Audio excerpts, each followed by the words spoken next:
think the point of all of us coming here and talking about this is kind of twofold, and as I've talked with Derek a lot about, energy efficiency is what we're after. What we're striving to do with eco, and what I've been trying to point out to everybody is that being efficient environmentally is actually being efficient financially.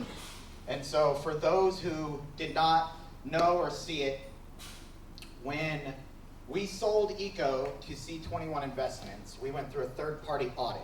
So it's not just me up here talking, it's actually an audited number.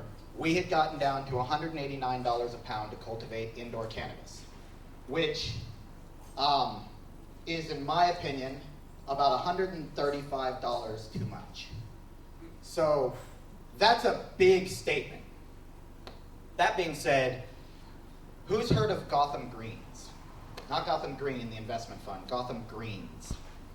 So Gotham Greens is an indoor farm in Brooklyn that grows lettuce. So my point is they are now in their Series C. They've raised $21 million. They've been around since 2012.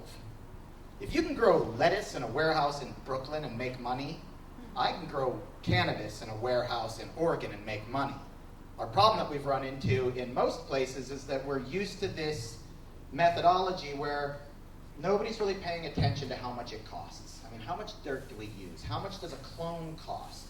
It's all right if we throw this away, or if we get that bag, or if we change this bulb.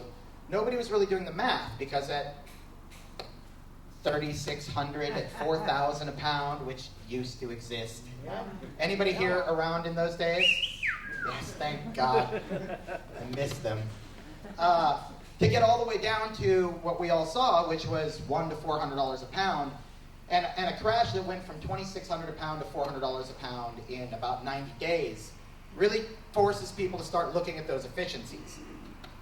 And so that's kind of what I think we're here today to talk about. And one of the things that I wanted to point out with it, and one of the things I try to represent, was for us being environmentally sustainable, that's what led to us realizing that it was more efficient financially to do that, because we were looking at things from a different light, and they all compounded. So I think we have a great group tonight that's going to put all that together, because for us, we looked at lighting and went down the path of LEDs. And, you know, the first thing I said was, the same thing everybody says, well, you know, the technology's good, it's not there yet. Well, we were cultivating 5.09 grams per cubic foot of flowering canopy space under LED. So that leads to essentially where we were about 2.36 grams per watt. So maybe LED does work. We were winning awards, so the quality was there. We had the volume higher than I'd ever done under HID light. And then on top of it, you have lights where you're not changing the bulb anymore. And if you start thinking about a facility in larger scale, if you're running 500 lights and you have to change 500 bulbs, and you have to touch those bulbs, and you have to have an employee get on a ladder, and what if they fall? And you got to buy new bulbs, and you got to get rid of the bulbs, and you can't grow in multiple levels. And so all those cubic feet, when you've got all this ceiling height that's just being wasted when you could compress it all down, this is all space that you're paying for. So okay, so let's use LED, we can crush things down. And then as of recent, I even had a couple people mention, I don't know if anybody's heard this, but a couple of batches of cannabis testing positive for mercury. How do you think mercury gets into cannabis? Bad bulb. Right, detonate a bulb with some water on it over a canopy.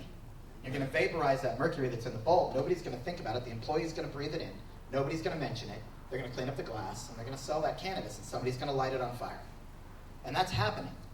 So that will turn into lawsuits. That will turn into health issues. These are all things that will cost money in the future. So looking at LED light became a substantially larger endeavor than what's my power bill going to be. And so once we started looking through that lens, then you start looking at HVAC, which we have someone here to talk about LED. We have someone here to talk about HVAC. HVAC is a massive, massive undertaking in cannabis, and it's very easily overlooked with let's just throw some more mini splits at it. Let's just throw some more quests at it. It'll be okay. That's not okay. Eventually that gets you crushed. And so the purpose of all these, and while we're here, is trying to get everyone down that path of, I think, twofold. One, be more efficient, because we need to leave the planet better than we found it. And being able to use that in your marketing plan while on top of cultivating cannabis for $100 or less a pound indoor, I don't really know any other argument that needs to be put up there. And finally, we have the Energy Trust here to talk with you as well about how you take cannabis and get old lights into new lights and get money back in rebates to make this all affordable. So first speaker I'd like to bring up is Laura Polk. One of the things that a lot of people don't talk about, and we learned in a large-scale roll-up, or at least at the beginning of one with C21 and now the roll-up that we're doing now, is having a corporate culture of sustainability and that teamwork is substantially more important than anyone really realizes. Setting a strong corporate culture is going to give you an ability to have employees come up with things that you haven't thought of. We wanted to get rid of all of our garbage at the facility at EcoFirma. Once we started that mission, we had employees that started recycling all their sandwich bags for their lunches that they would then bring home so they wouldn't throw them away. None of us even thought of that. So once you start that culture, you can snowball it. 26% of companies that are in the black fail because of poor corporate culture. So you can see where all this blends together. And I can go on and on and on about it, but I will shut up for now and bring up Laura, who can tell you a little more about that culture.